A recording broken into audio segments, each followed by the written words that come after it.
Greetings, everyone. I'm Dr. Mary Ann Mercer. Welcome to my Positive Life Answers podcast. I am your podcast host and self-improvement expert, Dr. Mary Ann Mercer. You can call me Dr. Mary, as many people do. Welcome to episode 23, Boost Your Confidence Part 2. In my Positive Life Answers podcast, my goal is to help you transform the quality of your life and also help you create the life you desire. The goal of this podcast is to help you make changes and improvements in practical, easy, and empowering ways. So let's create your best life ever. If you're new and just discovered my podcast, a warm welcome. I'm really glad you found me. Don't forget to press that follow button in order to follow the podcast. So press that follow button so you don't miss out on future episodes. Thank you for those who are continuing to listen to me, communicate to me, and support my podcast. So please don't keep me a secret and share with somebody who would benefit from my podcast. Let's create a great domino effect in people in your lives. Thank you for your email messages and also your questions. And thanks to those who have contacted me regarding feedback and questions and that they're enjoying my podcast. So thank you. That means a lot to me. Today's episode was inspired as a result of the recent emails from my listeners. As I told you last week, they said, Dr. Mary, how can I become more confident? I'm not confident enough to take these optimism steps. How do I muster up some confidence in pursuing my goals and making changes in my life? Can you tell me a little bit more what to do? I think these are all great questions. So we started talking about that in the last episode. If you haven't given it a listen, please listen to Boost Your Confidence Part 1. We're continuing to explore Boost Your Confidence, and part of this is from one of my programs that I co-developed and authored with my husband and co-author, Dr. Michael Mercer. What we're listening to last week and today is part of our 6-hour audio program and workbook based on one of our books called Endless Love, Romance, and Passion, Secrets to Happy and Loving Couples. Yes, it is a book on relationships. However, it talks about confidence, irresistible interpersonal skills, which is the basis for all your relationships. So this is really good in answering your questions on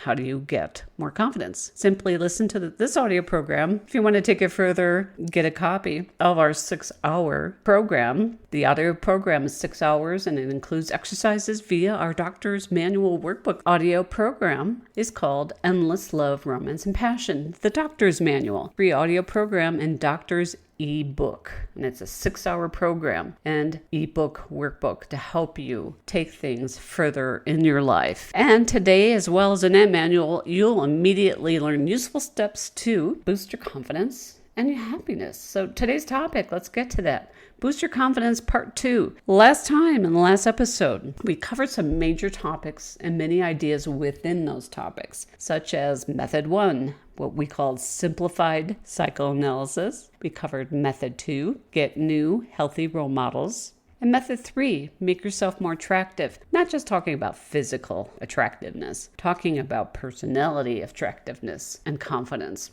Today, we'll continue our confidence building techniques and we will explore Method 5, don't put your happiness on standby, and Method 6, realize you married your spouse, not your parents. Topic within this is that you are not your parents in terms of their level of confidence in history. There are many ways to boost your confidence. Today is a continuation of this topic. The reason why I made this a 2-part episode because there's so much to cover in this topic and it could be really overwhelming. So I wanted to give you time to reflect on the first 3 methods in the last episode. You can't learn all these at once. It's just too much. So remember, although this is part of a program that Dr. Michael Mercer and I, my husband and co-author, wrote as part of a relationship program, it helps you with your self-esteem, confidence, and of course, improving all the relationships in your life, including the one with yourself. So here we go. Please give a listen to this segment on Method 5 and 6, and I will come back and talk with you at the conclusion of these 2 methods. Ready to roll? Here, give it a listen. Method 5. Don't put your happiness on standby. Now, let's look at a 5th method to increase your confidence and happiness. Don't put your happiness on standby. Don't keep delaying taking actions that can make you feel good about yourself. Warren Buffett has been a billionaire and one of the richest people in the world. At one speech he gave, he said something like this: "Don't put off having sex forever." What did he mean by that? He meant that although he had earned billions and helped many investors become rich, he always knew he needed to enjoy himself along the way. Here's our doctor's prescription for you. Do 1 or 2 actions that you keep putting off. When we suggested this to our patients and our workshop participants, it's as though we helped them open a gate to a fuller life. They called us later with stories like this.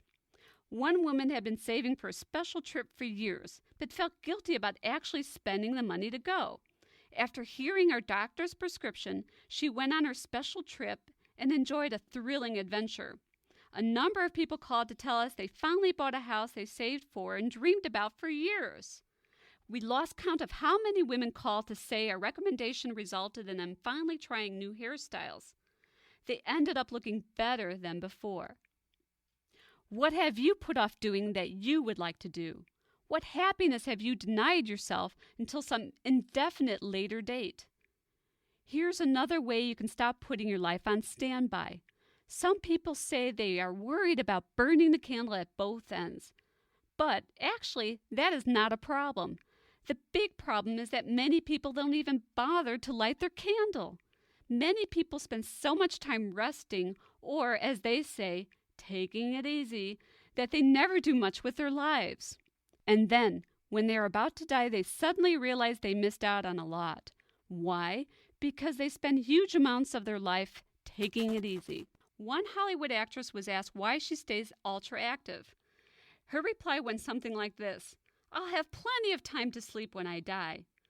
She has a point.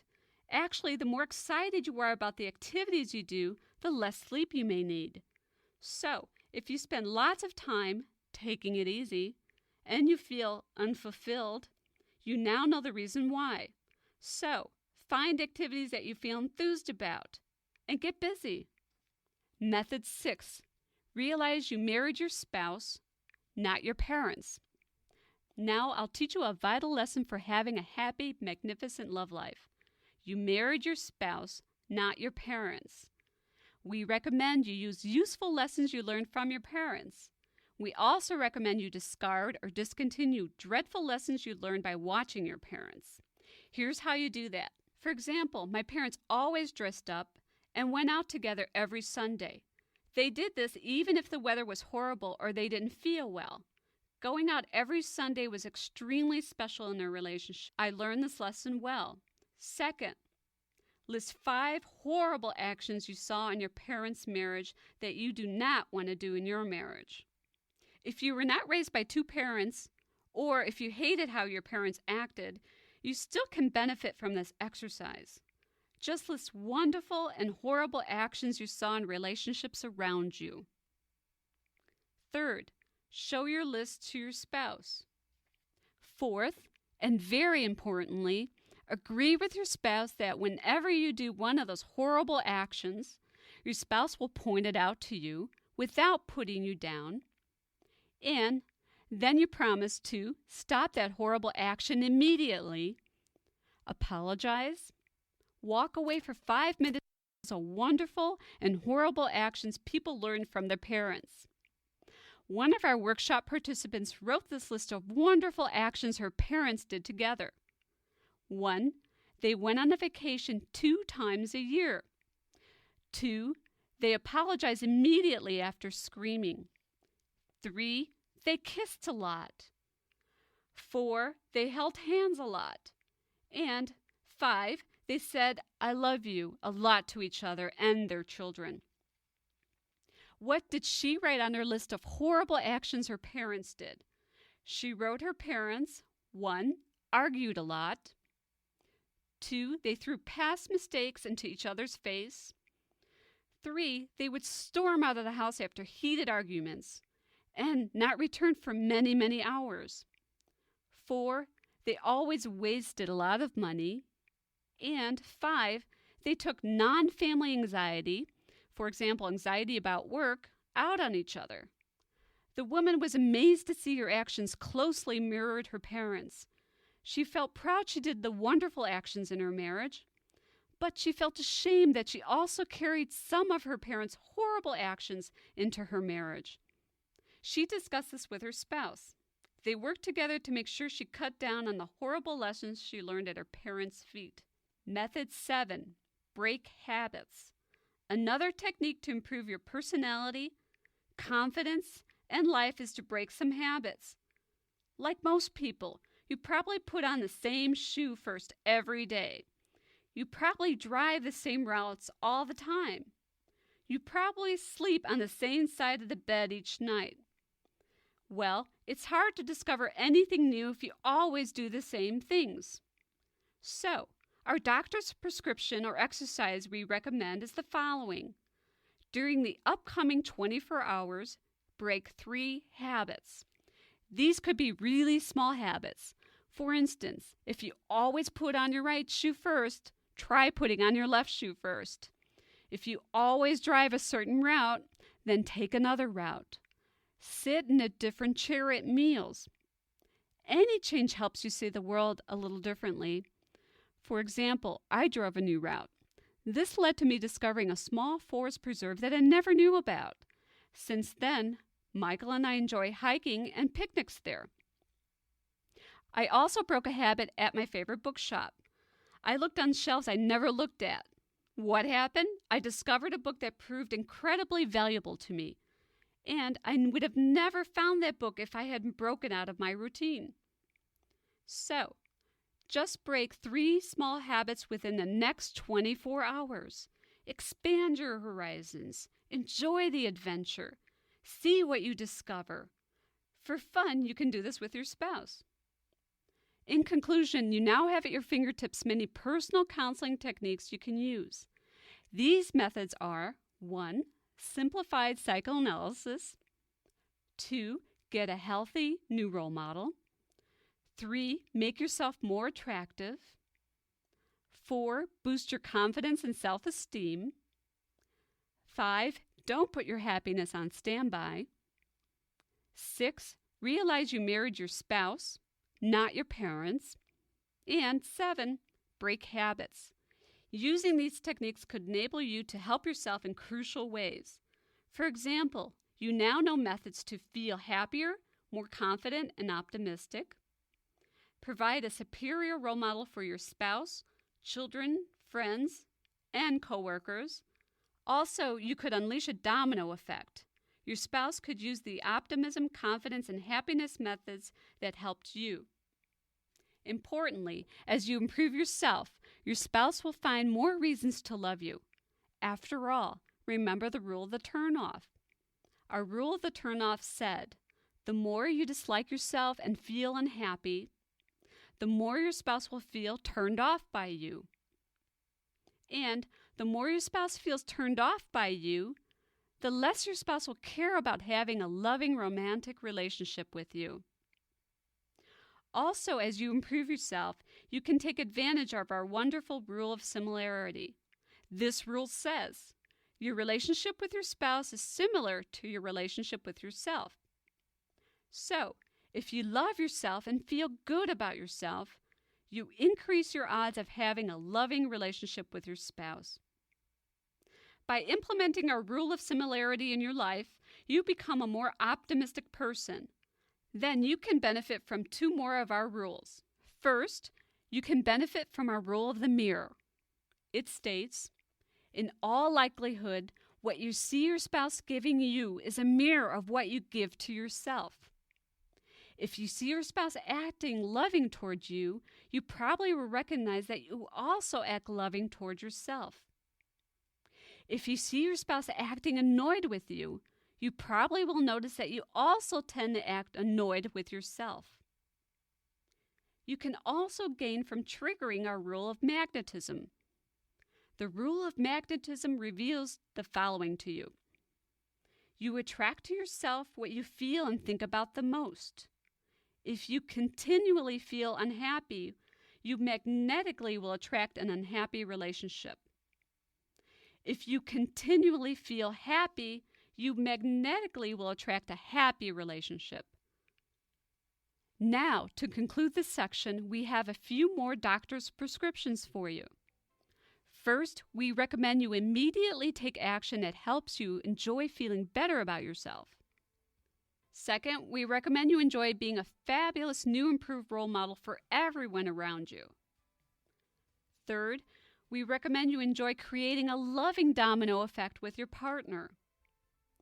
Fourth, We recommend you feel proud that you take personal responsibility to make yourself a more superb human being. As you carry out these recommendations, significant people in your life will have more reasons to find you absolutely fabulous. And as you improve yourself, you enlarge your heart and mind. That helps you give and receive endless love, romance, and passion. I hope you enjoyed part 2 of boosting your confidence and your happiness. These tips and techniques are easy to use. There are many of them. That's why we did 2 episodes. So you can really absorb all these tips and see which ones really resonate with you. So pick 1 or 2 to use from both episodes and let me know how it's doing in your life.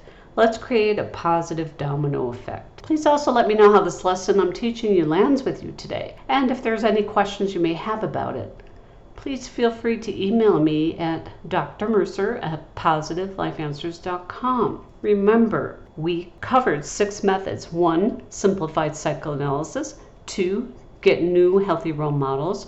3, make yourself more attractive. We're not talking physically here, only talking about personality-wise and things like attitude-wise, things like that. Method 5, don't put your happiness on standby. And method 6, realize you married your spouse, not your parents. You are not your parents' level of confidence and happiness. So if you have any questions, please feel free to email me at the email address I just gave you. Or you can go to my website, positivelifeanswers.com. and use the Contact Us form at my website. I will definitely respond to your questions and comments individually or during my broadcasts of my podcast. If you're feeling stuck and need more help on these topics or anything else that we covered in our last 23 episodes, you can contact me also via my website or my email address.